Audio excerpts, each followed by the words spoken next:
Yeah, so I had no idea that I made everybody that mad, truthfully. And a couple of them texted me, and I texted them back, and I was like, that's not how that was supposed to come off at all. I was just saying that with that virtual mirror, I can clear myself a lot of the time, where in that late model, I couldn't see. And I even texted a couple of them, and I was like, it would be absolutely impossible to race and be competitive without a spotter. I was just saying with that mirror, it makes it way easier now than what it was before. So, yeah, I was definitely taking out of context a little bit.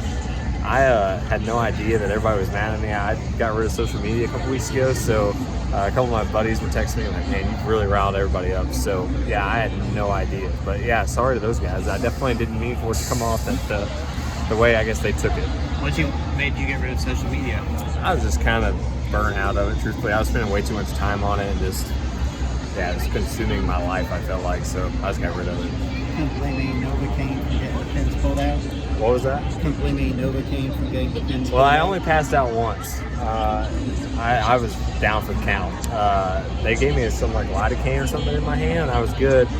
They told me, hey, like, we'll be back in 10 minutes, and you'll be completely numb. And I was sitting there, and all of a sudden my ears started ringing. I started sweating profusely. And I was by the room myself, and everything started going black, so I started hammering the wall because I knew I was about to fall down.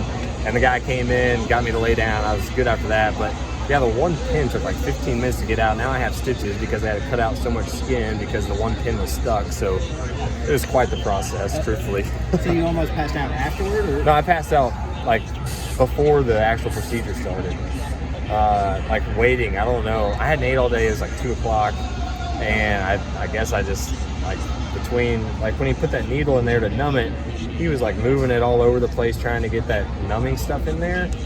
And I don't know, I was fine for like 5 minutes. I was sitting there scrolling like through my email and stuff, and then next thing I know, I was about to go down. And he came in, he like had his back to me when he walked in. He's like, "You doing good?" And I said, I'm about out. And then I started falling. He caught me and he got me to lay down, and I was good. When something like that happens to one of us, it's no big deal, we figure it out. Do you have to like get clear with NASCAR and all that crap when something like that happens? When I broke it, I don't think I really told anybody, but when I broke it that night at Briscoe, that next morning, I think it was Friday morning, I went to the Infield Care Center and got an x-ray, and they immediately told me I wasn't cleared to race that weekend. I was going to have to see some Charlotte doctor, and I was going to have to drive back to Charlotte because I wasn't going to be cleared to run Bristol. Got it to where they sent all the x-rays to the doctor, and I guess talked to him about if I splinted it the right way, then I would be at least cleared for that weekend. Then after I got the pins in, I had to get cleared again. As I'm assuming I'm cleared now. I don't know. I know the doctors have been kind of talking with NASCAR behind the scenes, but yeah, originally I didn't think that it was even that big of a deal when I broke my finger. Like I said, I broke it. I even raced that night, and then when I was kind of upset that I wasn't cleared at Bristol because I felt like I was totally fine. But yeah, there's definitely a process that goes into it. Does it worry you when you see these other guys like Bowman and them getting hurt away from this and taking those extra races? Does that bother you? Make you think about doing extra racing? Yeah, I mean, it bothers me just because all those guys, we're all a family in a sense, right? So you don't want to see any of them get hurt. But yeah, I mean, for the guys that go race other things, I definitely feel like you got to be a little concerned because if we all start getting hurt, we're not going to be able to do it anymore. So it's definitely concerning, but at the same time, hopefully,